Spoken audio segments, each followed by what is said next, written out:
ನಾನು ಇವತ್ತಿನ ವಿಡಿಯೋದಲ್ಲಿ ಮೊಳಕೆ ಹೆಸರು ಕಾಳಿಂದ ಪರೋಟ ಹೇಗೆ ಮಾಡ್ತೀನಿ ನಾನು ಅನ್ನೋ ವಿಧಾನನ ತೋರಿಸ್ತಾ ಇದ್ದೀನಿ.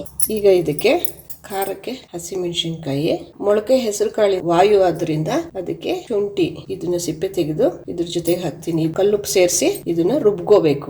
ಪರೋಟದಲ್ಲಿ ಕಾಳು ತರ ಸಿಗ್ಬೇಕು ಅಂದ್ರೆ ತರಿತರಿಯಾಗಿ ರುಬ್ಕೊಳ್ಳಿ, ತುಂಬಾ ಚೆನ್ನಾಗಿರುತ್ತೆ. ಇಲ್ಲ ಅಂದ್ರೆ ನುಣ್ಣಗೂ ರುಬ್ಕೋಬಹುದು. ಹಸಿ ಶುಂಠಿ ಸಿಪ್ಪೆ ತೆಗ್ದಿದ್ದೀನಿ. ಈಗ ಇದನ್ನ ತುರಿದು ಹಾಕ್ಬೋದು, ಇಲ್ಲ ಸಣ್ಣಗೆ ಹೆಚ್ಚಿ ಜಾರಲ್ಲಿ ಹಾಕಿ ರುಬ್ಕೋಬೇಕು. ಕಲ್ಲುಪ್ಪು ಸೇರಿಸಿ ರುಬ್ಕೋತಾ ಇದ್ದೀನಿ. ಈಗ ರುಬ್ಕೊಂಡಿದ್ದೀನಿ, ನೀರು ಸ್ವಲ್ಪನೇ ಹಾಕಿದೆ. ಈಗ ಇದನ್ನ ಗೋಧಿ ಹಿಟ್ಟಿಗೆ ಹಾಕಿ ಕಲಸ್ಕೋಬೇಕು.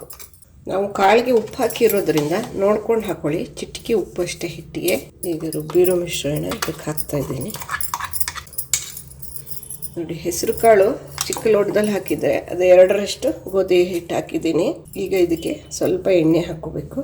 ಇದನ್ನು ಕಲಿಸ್ಕೋಬೇಕು. ಹೆಸರು ಕಾಳು ರುಬ್ಬಿದೀವಲ್ಲ, ಅದು ಗೋಧಿ ಹಿಟ್ಟಿಗೆ ಚೆನ್ನಾಗಿ ಹೊಂದ್ಕೋಬೇಕು. ನೋಡಿ, ನೀರು ಬೇಕಾಗದೇ ಇಲ್ಲ, ಅದಕ್ಕೆ ನೀರಾಗಿ ರುಬ್ಕೋಬಾರ್ದು, ಸ್ವಲ್ಪ ಗಟ್ಟಿಯಾಗಿ ರುಬ್ಕೋಬೇಕು. ಇವಾಗ ಚೆನ್ನಾಗಿ ಮಿಕ್ಸ್ ಮಾಡಿದ್ಮೇಲೆ ಜಾರ್ಗೆ ಸ್ವಲ್ಪ ನೀರು ಹಾಕಿ ಇದಕ್ಕೆ ಹಾಕ್ಕೋಬೋದು.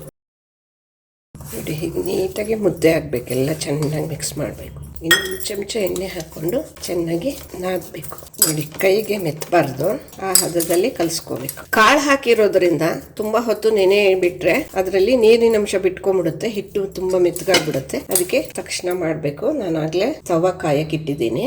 ಎಣ್ಣೆ ಅಥವಾ ಬೆಣ್ಣೆ ಹಾಕಿ ಮಾಡ್ಬೋದು. ತವಾ ಕಾದಿದೆ. ಈಗ ಸ್ವಲ್ಪನೇ ತೆಕ್ಕೊಂಡು ಲಟ್ಟಿಸ್ಕೋಬೇಕು. ಸ್ವಲ್ಪನೇ ಹಿಟ್ಟು ಹಾಕ್ಕೊಂಡು ಲಟ್ಟಿಸ್ಕೋಬೇಕು.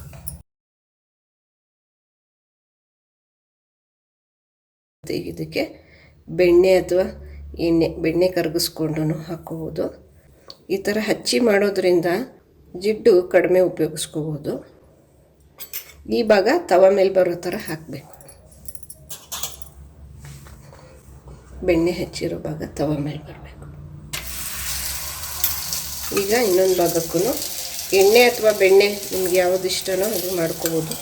ಮಕ್ಳಿಗೆ ಮಾಡುವಾಗ ಬೆಣ್ಣೆ ಹಾಕಿದ್ರೆ ಇದು ಗರಿಗರಿಯಾಗಿ ಮಾಡಿಕೊಂಡ್ರೆ ಕ್ರಿಸ್ಪಿ ತುಂಬ ಚೆನ್ನಾಗಿರುತ್ತೆ.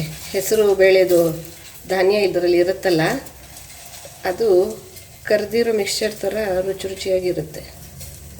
ಇದರ ಅರೋಮಾ ಬರುತ್ತೆ. ಈಗ ಬೆಂದ ಮೇಲೆ ಹೆಸರು ಬೇಳೆದು ಶುಂಠಿದು ತುಂಬ ಚೆನ್ನಾಗಿರುತ್ತೆ. ಈಗ ಇದು ಬೇಯುವಷ್ಟೊತ್ತಿಗೆ ಇನ್ನೊಂದು ಲಟ್ಟಿಸ್ಕೋಬೇಕು.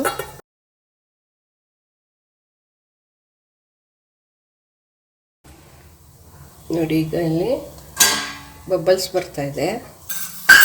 ಈಗ ತಿರ್ಗಿ ಹಾಕಬೇಕು. ನೋಡಿ, ಎಷ್ಟು ಚೆನ್ನಾಗಿ ಬೆಂದಿದೆ.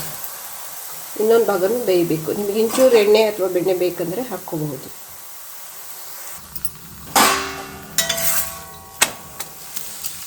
ನೋಡಿ, ಈ ಭಾಗನೂ ಎಷ್ಟು ಚೆನ್ನಾಗಿ ಬೆಂದಿದೆ.